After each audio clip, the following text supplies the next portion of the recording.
we went out into London still in our whites. We got back to the hotel about 1:15. At 9 o'clock in the morning, the ECB in their wisdom had thought it'd be a good idea to put on a champagne breakfast. So, champagne breakfast, everybody's still pie-eyed or haven't been to bed or just topping up from the night before. 9:30, the England cricket team are a bit tipsy. We go outside and there's a big red bus, open top bus that they put us on, parade us around London. Absolutely pie-eyed. Everywhere is absolutely ram-packed. There's people climbing out of, or hanging out of the office windows. It's 6 or 7 deep in all these streets. And our first stop was Mansion House to meet the Lord Mayor of London. And to meet us and greet us off the bus at Mansion House was the High Sheriff of London. And the High Sheriff was dressed up. He had his black shoes on with his silver buckles, with his white socks, with his little dagger sticking in, with them stupid little trousers on, with his ruffly shirt, with the gold chains, with his red jacket, with his hat with the feather sticking out. He looked the dog's dangles.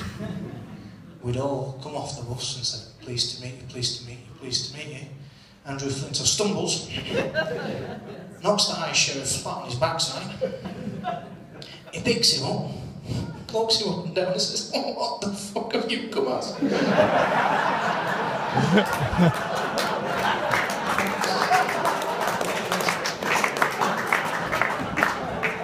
And we get into Mansion House and we've got white wine, we've got red wine, we've got beer. The party's still carrying on. We start drinking, still carrying drinking. They haven't stopped there. They put us back on the nice big red bus.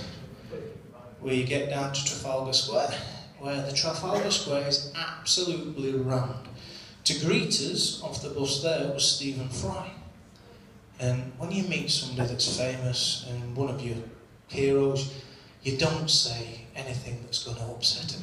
If you see Victor Meldrew, you're never going to say, I don't believe, because everybody says it to him. So I was going through my mantra, just say, pleased to meet you, pleased to meet you, pleased to meet you. I get off the bus this time at Trafalgar Square, shake Stephen Fry by the hand, look him in the eyes and go, never poo-poo a poo-poo, darling. I'm thinking, what a twat, as I walked off. We sang Jerusalem with the 5,000 people in Trafalgar Square. Andrew Flintoff gave one of the most incoherent speeches or incoherent interviews I've ever heard with Stephen Fry. Well, since I've played it back, it was incoherent. I understood every word at the time. And then the ECB hadn't finished there. They put us back on the red bus. They take us to 10 Downing Street. We get out of the bus, 10 Downing Street, straight through the black door, straight through 10 Downing Street into the garden, where again, alcohol is laid on. Andrew Flintoff goes missing and sits in one of the cabinet rooms and pretends to be the Prime Minister. Another one of the famous four, it wasn't me, decided that he couldn't find the toilet and he needed to relieve himself. If you ever go to the Prime Minister's garden and you need to relieve yourself, there's a nice bed of rhododendrons on the left-hand side.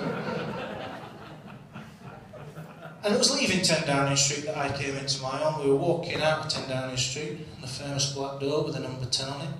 I was walking just behind Kevin Peterson with his stupid blue streak, next to Tony Blair. And there was a bank of photographers at the other side of 10 Downing Street. The cricket team had gathered around 10 Downing Street. Tony Blair, wanting to make conversation, said, I wonder what those want. So being a Yorkshireman, I told him. I said, they want a photo, you knob.